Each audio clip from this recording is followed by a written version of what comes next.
And here are some more examples with that. So but this is with evaluating. So now we actually want to get kind of a simplified final answer here.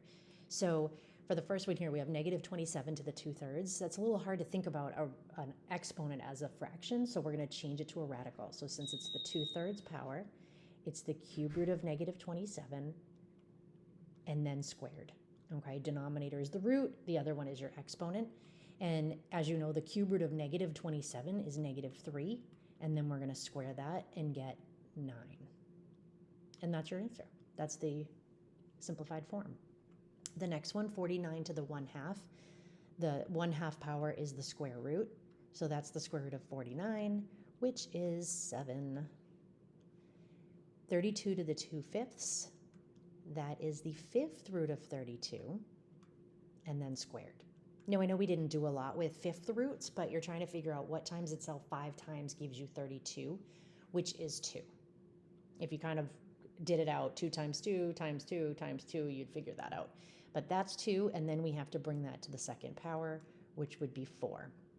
Now, you can certainly do these in the opposite order. For example, you can do 32 squared first, and then take the 5th root, but that's going to be a much bigger number to deal with, and trying to find the 5th root of that would be a real pain.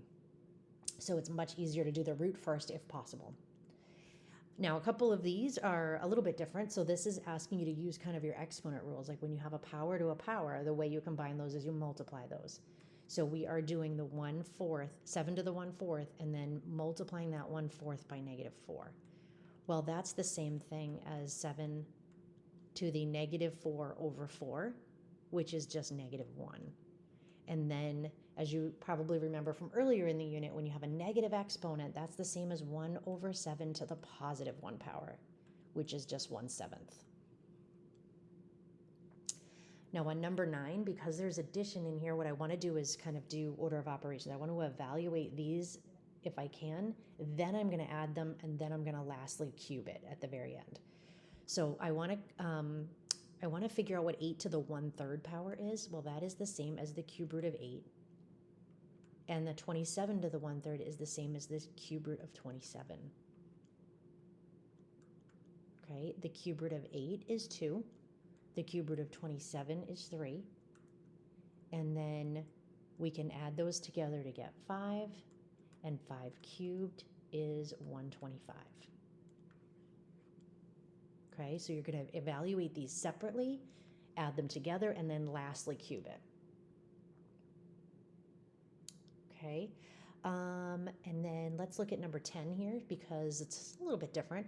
You have 6 to the root 3 and then to the negative root 3 power. So, oh my gosh, we have exponents and we have roots and we have negatives. So what we're going to do is we have a power to a power, so we multiply.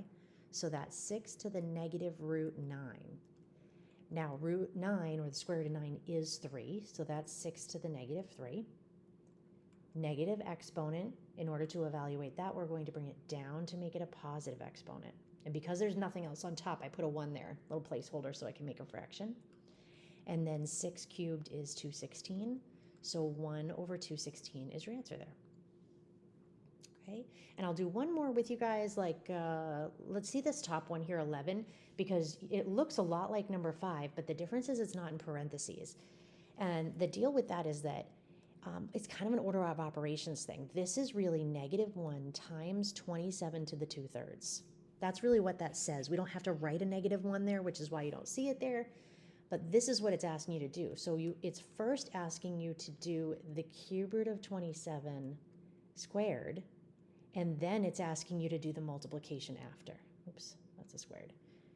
So it's saying, let's do the cube root of 27, which was 3 squared, and that is 9, but then multiply it by negative 1, so your answer is negative 9.